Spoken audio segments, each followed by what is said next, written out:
antes da gente entender a força de atrito, a gente tem que lembrar que o atrito ele só existe quando você tem força normal. O atrito ele só existe quando uma superfície toca a outra. Então, se não existir contato entre duas superfícies, você também não tem atrito. Então, o atrito ele depende da força normal e para todo o corpo que está na horizontal, como vocês podem olhar na ficha resumo, essa aqui é a ficha resumo, vocês podem ver que o atrito ele vai depender da força normal e que para todo corpo que estiver na horizontal, em cima de uma superfície, a força normal é exatamente igual ao peso. Então, neste caso aqui, que eu coloquei um corpo de 20 quilogramas em cima de uma mesa, a força normal dele tem que ser igual ao peso deste corpo. Lembrando que o peso não é a massa. Se ele tem massa de 20 quilogramas, o peso dele é de 200 newtons. Então, quanto que vai valer a força normal aqui nesse caso? 200 newtons. Então, todo corpo que estiver na horizontal, a força normal dele vale 200 newtons.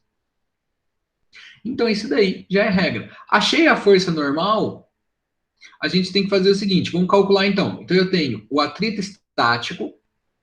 O atrito estático é a força que eu tenho que fazer para poder colocar este corpo em movimento quando ele está parado, quando ele está estático. Então, quanto que vai valer essa força? A força de atrito estático é igual ao coeficiente de atrito estático vezes a força normal. A força normal, né, que aqui eu estou relembrando vocês, ela, né, quando o corpo estiver totalmente na horizontal, ela é igual ao peso. Então, quando a gente vai abreviar a equação, a gente escreve assim, ó, força de atrito estático, a gente abrevia dessa forma. Coeficiente de atrito estático, a gente abrevia com essa letra aqui do alfabeto grego, esse Mi. Ele é um U com uma perna puxada, assim, né? Então a gente fala que é um Mi. Isso aqui é a letra Mi, uma letra do alfabeto grego. Então essa abreviatura aqui é para coeficiente de atrito estático. E a força normal é aquela força lá que eu tenho que deduzir quanto que ela vale. Então, no caso aqui do corpo que está na horizontal, a força normal é igual ao peso dele. Tem situações que a força normal não é igual ao peso, mas todas as situações que nós veremos na aula de hoje, a força normal vai ser igual, né, ao peso, né? Ela vai corresponder ao peso. Agora aqui, ó, força de atrito cinético. A força de atrito cinético é a força com a qual a superfície, né, a superfície vai estar fazendo essa força para o corpo parar quando ele já está escorregando. Então eu tenho um corpo que já está escorregando e essa superfície faz ele parar. Aí a gente chama esse atrito de atrito cinético. Então, existem dois tipos de atrito. Quando o corpo está parado e você quer colocar ele em movimento, você tem uma força de atrito que vai estar atuando ali naquele caso. Quando o corpo já está em movimento e a superfície faz ele parar, por exemplo, quando você empurra alguma coisa, né, empurra um corpo, empurra alguma coisa, e esse objeto para sozinho, isso aí é força de atrito cinético. Então, a força de atrito estático, que é atrito cinético. Deixa eu só corrigir aqui. Aqui ficou errado. Força de atrito cinético é igual o coeficiente de atrito cinético vezes a força normal. Então, o que vai mudar da hora que você calcula o atrito estático, que é quando você quer colocar em movimento, para quando você quer calcular o atrito cinético? Só vai variar o coeficiente de atrito. No atrito estático, você usa o coeficiente de atrito estático, e no atrito cinético, você vai utilizar o coeficiente de atrito cinético.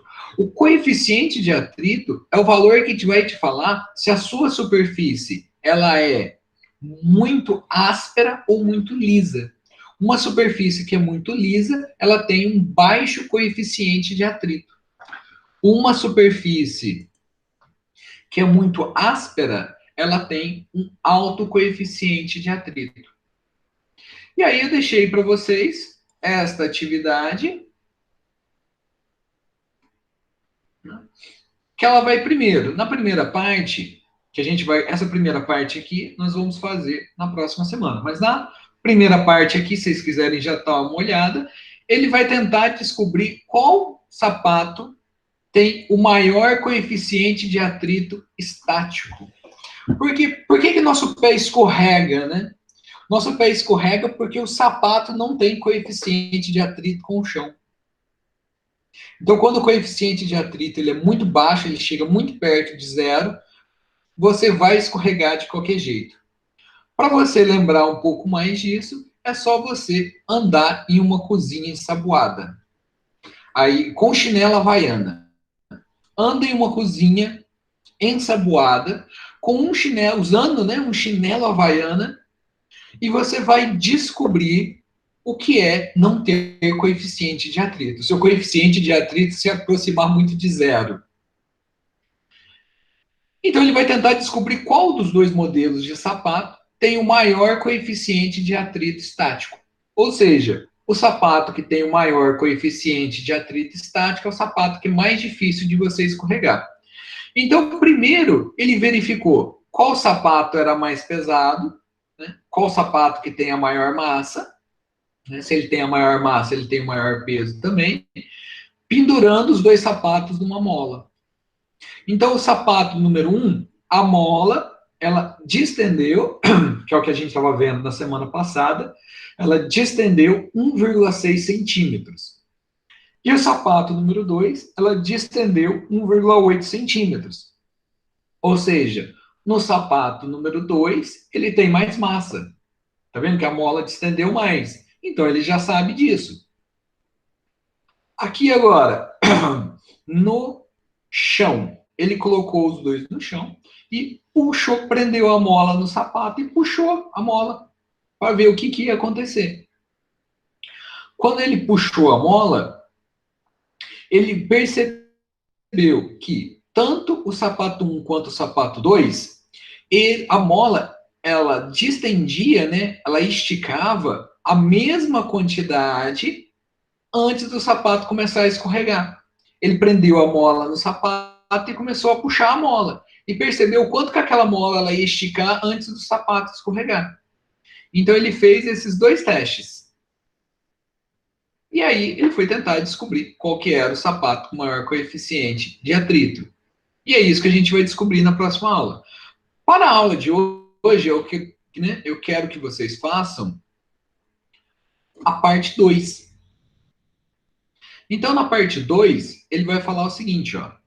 Imagine uma caixa colocada em uma superfície plana e que, sobre ela, atue uma força horizontal de 1,34 newtons, conforme ilustrado a seguir. Os coeficientes de atrito estático e cinético entre o objeto e a superfície sobre a qual a caixa está apoiada valem, respectivamente, 0,2 para o atrito estático. Vocês podem ver que tem a letra E aqui, ó.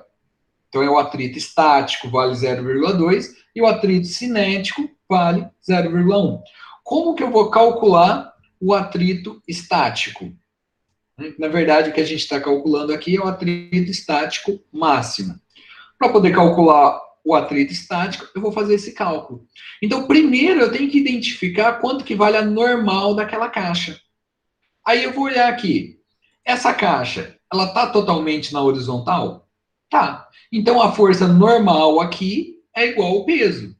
Eu tenho a massa, que é 2 kg, calculo o peso.